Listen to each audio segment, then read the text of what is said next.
오늘 투자 심리를 위축시킨 주범 가운데 또 하나는 미국의 2위 소매업체인 타깃이었습니다.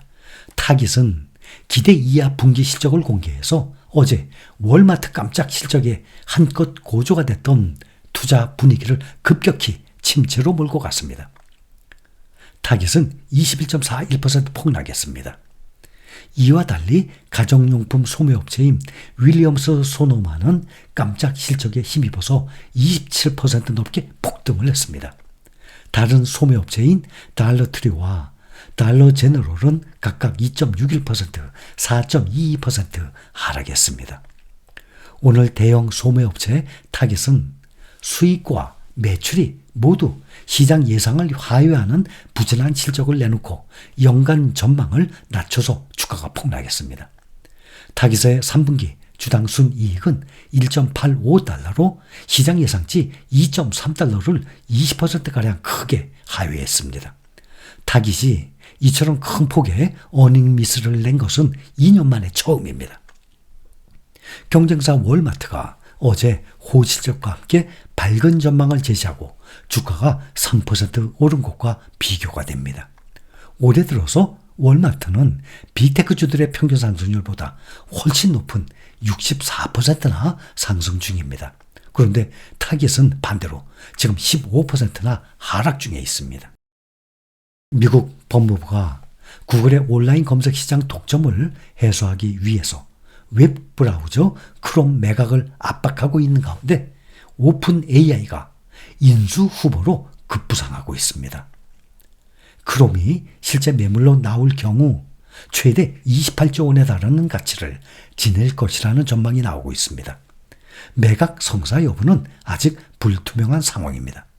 크롬의 월간 활성 사용자가 30억 명 이상인 점을 고려하면 매각 시 가치가 최소 150억에서 200억 달러 이를 것으로 예상합니다.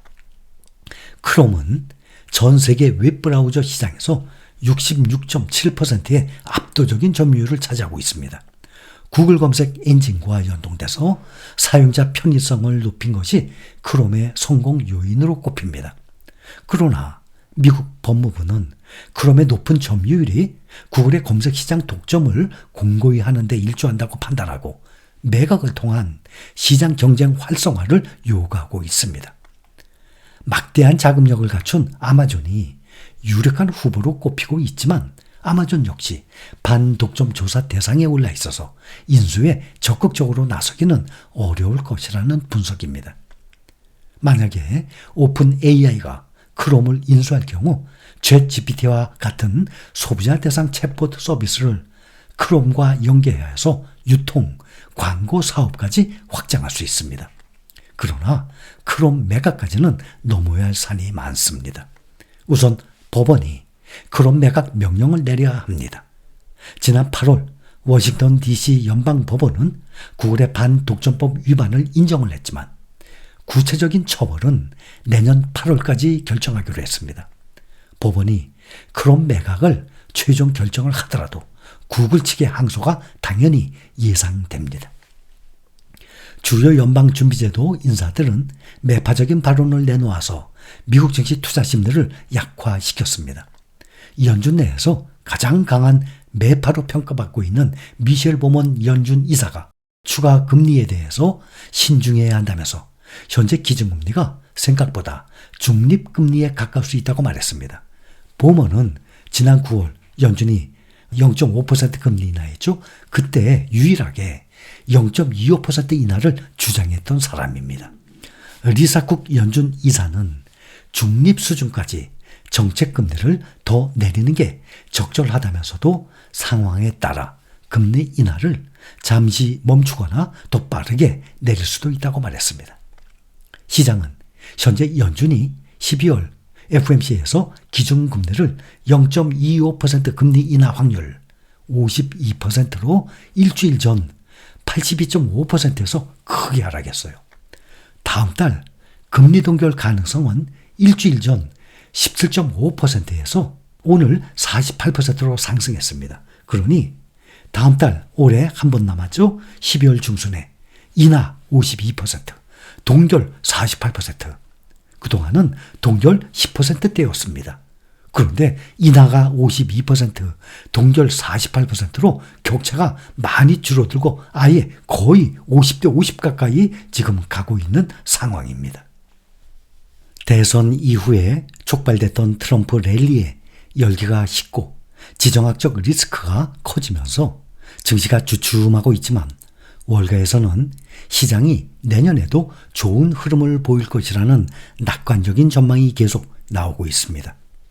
월가의 유명한 강세론자이자 미국의 증권사 에버코어 ISI의 수석 주식 전략가인 줄리안 에마누엘은 어제 블룸버그에 출연해서 S&P 500 지수가 내년 중반까지 6,600을 달성할 것이라고 전망했습니다. 먼저도 말씀을 드렸지만 내년 말 S&P 500 지수 전망치 BMO는 6,700, 골드만삭스와 모건 스탠리는 6,500을 제시했었습니다. 그 사이 지금 6,600을 ISI에서 제시를 하고 있습니다.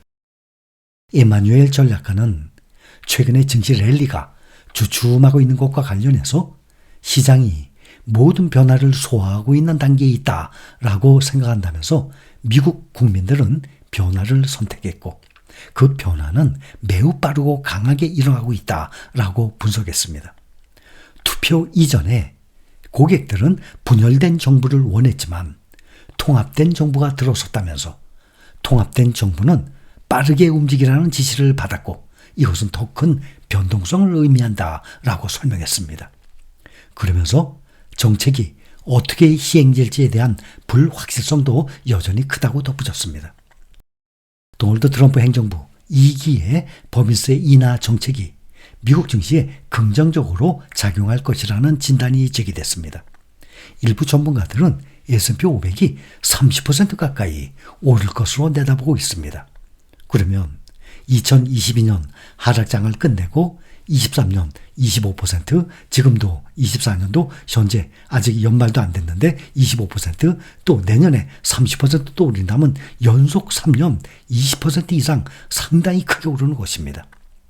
페더레이티드 헤르메스의 필립 올랜도 선임 부사장 겸 최고 시장 전략가는 법인세 인하 정책이 트럼프 후보의 제안대로 실현된다면 앞으로 2년 동안 S&P 500 지수가 27% 상승할 것으로 예상된다면서 2026년 7,500까지 오를 수 있다고 전망합니다.